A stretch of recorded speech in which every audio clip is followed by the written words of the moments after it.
नीलातुङ्गस्तनगिरितटी सुप्तमुद्बोध्य कृष्णं पारार्चं स्वं श्रुतिशतशिरसिद्धमध्यापयन्ती स्वोच्छिष्टायां स्रजनिगलितं या बलात्कृत्य भुङ्क्ते गोदा तस्यै नम इदमिदं भूय एवास्तु भूयः।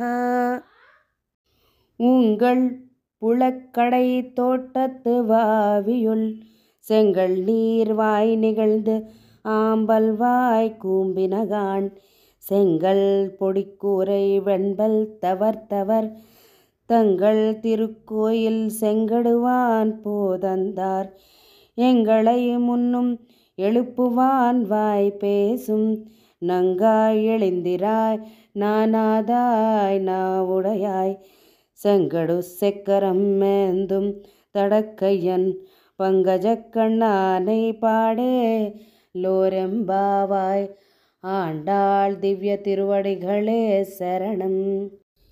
ఏమి సఖీ, ఇదేమి ముందుగా మమ్మలను నీవే లేపుదునంటివి కదా, ఇంతవరకు పండుకునే ఉన్నావా? లెమ్ము, తెల్లవారిపోయినది.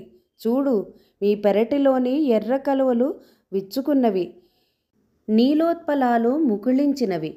కాషాయంబరులైన మునులు, యోగులు, తెల్లని పలువరుసలు కలిగిన వారందరూ దేవాలయాలలో భగవదారాధన నిమిత్తమై కోవెల తలుపులు తీయటానికి కుంచె కొలను తాళపు చెవులను తీసుకొని వెళ్ళుచున్నారు. ఇవన్నీ ప్రాతకాలమగు సూచనలే కదా. నీవు చేసిన వాగ్దానము మరిచితివా? నీకేమి, నువ్వు పూర్ణురాలువు కదా. సరే, ఇంకనైనా లేచిరావమ్మా, వాగ్దానమును మరిచిన సిగ్గులేనిదానా, లేవమ్మా అనగా, నన్నేల నిందింతురు, నేనేమి చేయవలే ననగా, శ్రీ శంఖచక్రములచే విరాజిల్లుచున్న విశాల సుందర భుజములు గలవానిని పంకజాక్షుని ఆ కృష్ణుని గుణగణములను మధురమైన స్వరమున కీర్తించవలెను. మేమును నీతో కలిసి పాడెదము. ఇట్లు గోష్ఠిగా సంకీర్తనము చేసిన మన వ్రతము ఫలించును గదా. కావున వెంటనే మేలుకొనవమ్మా అని గోదాదేవి ఈ పాసురంలో గోపికను లేపుచున్నది.